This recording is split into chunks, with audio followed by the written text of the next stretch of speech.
Those in power only see me as a brute, unfit for higher office. But I follow in the footsteps of Alexander the Great and Caesar. Ridley Scott's Napoleon is a good-looking biography about the French conqueror and his lady love Josephine. The movie features some spectacular battle sequences, but if you want to really dig into what made Napoleon tick, this film falls a little short. Last night, I made a wish on a star. And the star answered. Disney's Wish is set in a magical world where you can actually give your heart's deepest wish to the king for safekeeping. Ariana DeBose plays the young woman determined to return the wishes to their rightful owners. In this movie that has some funny elements, but the music and the story are only mildly charming. My parents, they've got problems. What do you mean problems? I don't think I'll ever go home again. Well, why don't you come home with me? Come to Saltburn. Saltburn is the latest from writer-director Emerald Fennell, the story of an Oxford student invited to spend the summer with his rich peers. Things do not go as planned in this wicked tale of class and privilege. You're not gonna believe this. Santa stitched you. Wait, you too? The naughty list. Lots of movies aimed at the family on home streaming this week, from Disney's The Naughty Nine, where some kids on the naughty list try to get revenge on Santa. The new adventures of Ed and Dex starts now! To yet another crazy, silly adventure from Keenan and Kel in Good Burger 2 over on Paramount+. I am a genie. Yeah. Your wish is my command. Peacock has Melissa McCarthy playing a genie who's helping a man get his life back in order in time for Christmas in Genie. Do I look old? Thank you. And Netflix has Leo, the best of the bunch, where Adam Sandler plays a talking classroom pet who helps the students work through the struggles of being in elementary school. Leo has a nice mix of silly comedy and heart-filled moments. This is a tough time, but these are the best years, believe me. And that's what's new this weekend at the movies. I'm Sean McBride, the movie guy. Sean McBride, the movie guy, is with us now. Talk about what's happening. And again, to me, Sean, this officially marks the beginning of the holiday movie season, because Thanksgiving's kind of one of those days that I know a lot of families traditionally, a little bit of turkey, and then they head off to the movie theater and enjoy a movie. I used to manage a movie theater, an 18-plex, and that was one of our biggest days every year because so many films came out, and you extend your hours, and you have whole families. So it's a great day for buying popcorn too, which is great. Well, so that being said, I mean, when we look back on the past, I can think of something like Gladiator. I think was one of those Thanksgiving movies, you know, way back in the day that people had their turkey and then went to see the big spectacle on the screen. Right. You know, people may not know this, but there is a big spectacle on the screen that you can go see this week from maybe one of the best directors of our generation. Absolutely. And we're talking about Napoleon here. I was going to say, we're talking about Disney's Wish? No, we're talking about Napoleon. This is from Sir Ridley Scott. This is an interesting movie because you are correct. Visually, this is quite stunning. The battle sequences in particular are what I'm talking about there, but also just the standard production design there. You know, it's set in France and, you know, the 1810s basically. And so you get all that lavish architecture and the people in their uniforms, and that's all wonderful here. It is interesting. It's got, he put a blue pallor over everything, and that did kind of get in the way of some of the nighttime battle sequences. You know, I understand you do that because it's night, but you know, it makes it hard to see some of this stuff here.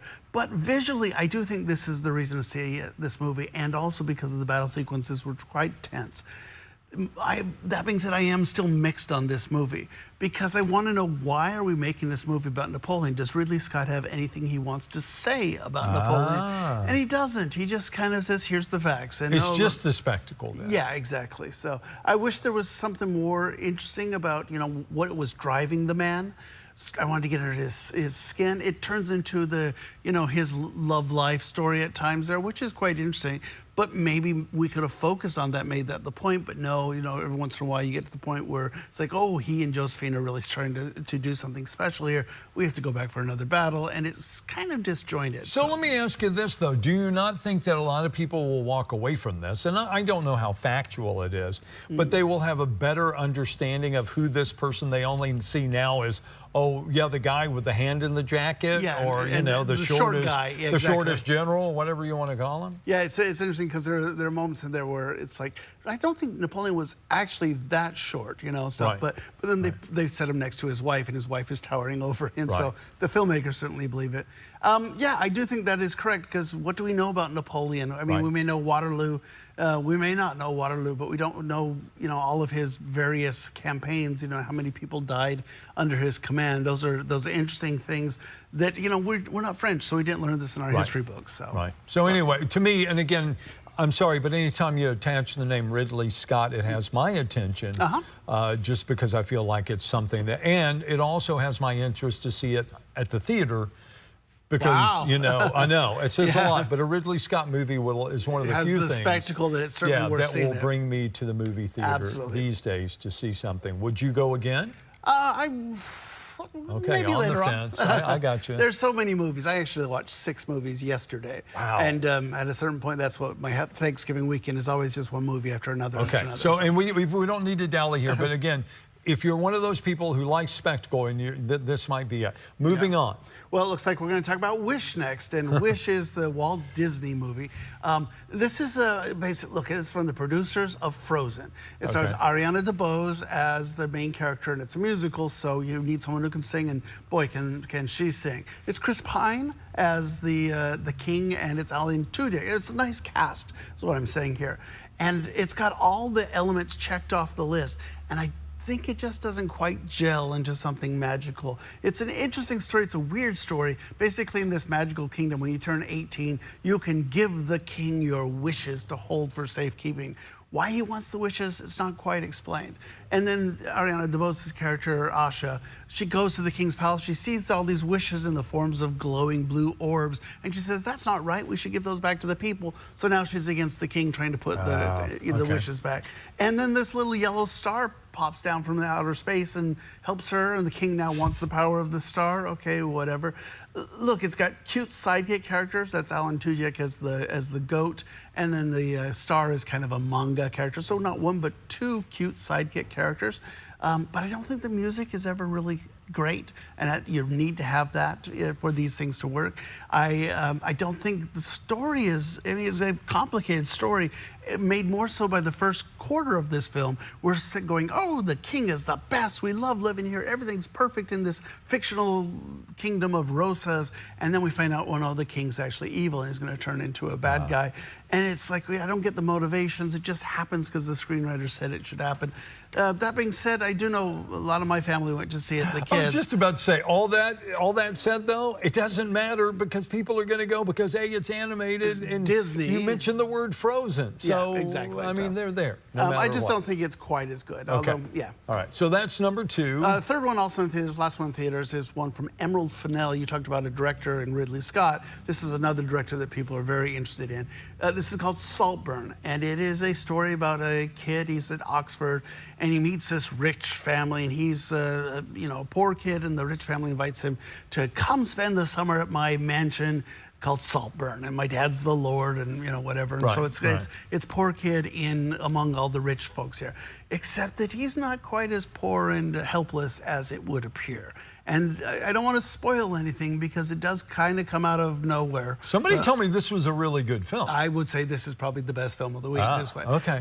But very much, it's into the hedonism of the wealthy elites and whatnot. Not going to be for everyone. A lot of sex and nudity and all that stuff. But I kind of like the slow burn mystery of this thing. What's happening? Who's really behind what's going on here?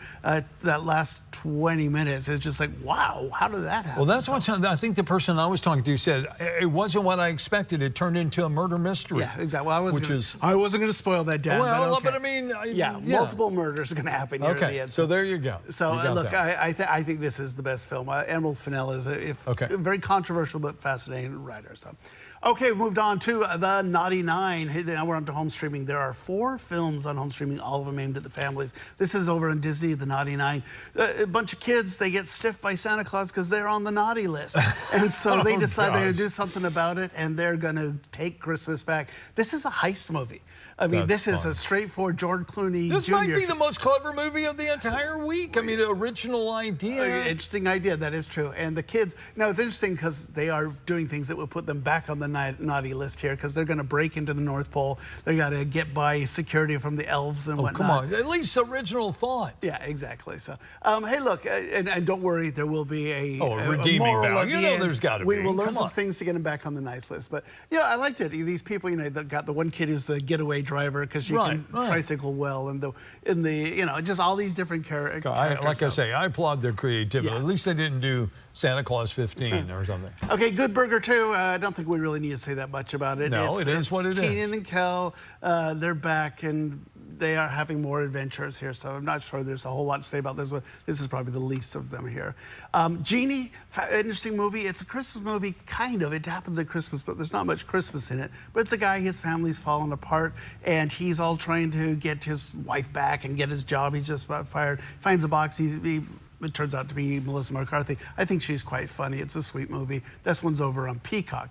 And then finally, the best of the bunch is over on Netflix. This is Leo. It's an Adam Sandler movie. He plays a classroom pet, a lizard, and basically he can talk. And so these kids, when they take the pet home for the weekend, he ends up talking to the kids, or more importantly, he ends up listening to them. And so he helps them solve their middle school problems. I thought this was sweet. The right amount of silly humor and heart-filled message. Easily, this one and Saltburn are the two best films. All right, sounds good. So you got plenty to choose from. There's no shortage, whether you choose to do it at home or go to the movie theater. Yeah, exactly. Sean, as always, thank you, sir. Sean McBride, the movie guy, joins us every Friday to talk about what's new and entertaining.